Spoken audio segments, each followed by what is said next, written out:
गण्याच्या बापाला 3 पोर, एकाचं नाव मे, एकाचं नाव जून, तिसऱ्याचं नाव काय? जुलै. जुलै. विचार करून सांगा ना, काय काय येऊ शकते? त्याने प्रश्न काय विचारलाय? गण्याच्या बापाला 3 पोर, एकाचं नाव मे, एकाचं नाव जून, तिसऱ्याचं नाव काय? तू जवळ आहे त्याच्यापाशी. काय नाव?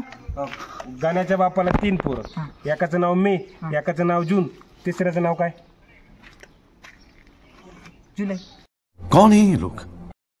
बरं का, एक रस्त्याने जोडपं चाललेलं असतं आणि त्यांना पोलीस अडवतात.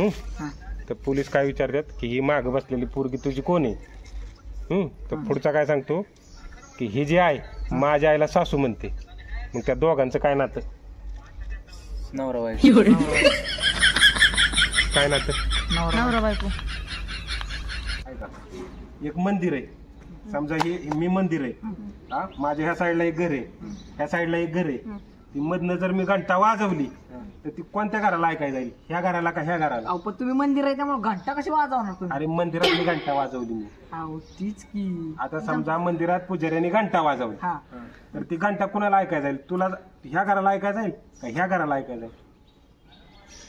पुजाऱ्याला ऐकायला जाईल. देवाला. कुठल्या घरांचं सांगायचं आपण? घराला. कुठल्या घराला जाईल तेवढं सांगायचं. समजा इथं मध्ये मंदिर आहे, हा, इकडे तुझं घर, इकडे हेच घर, हा. मंदिरात येऊन पुजाऱ्याने घंटा वाजवली तर ती घंटा कुणाला ऐकायला जाईल? तुझ्या घराला का ह्याच्या घराला? दोन्ही घराला. आत्याच्या भावाला काय म्हणतात? आत्याचा भाव आपला पप्पा. आपल्या बापाला मागते. आता जायचे माझी उशीर झालाय. पण जाता जाता एका प्रश्नाचं उत्तर दे. सांगा. बघ, तुमच्या मोराने आमच्या घरी येऊन अंड जर दिलं तर ते अंड कुणाचं?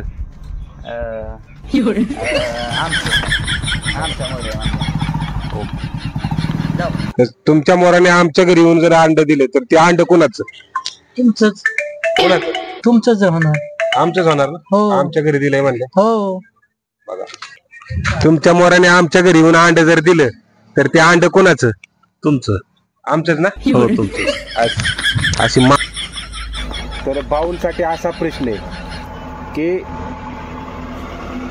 तुमच्या मोराने आमच्या घरी येऊन अंड घातलं तर ते अंड कुणाचं?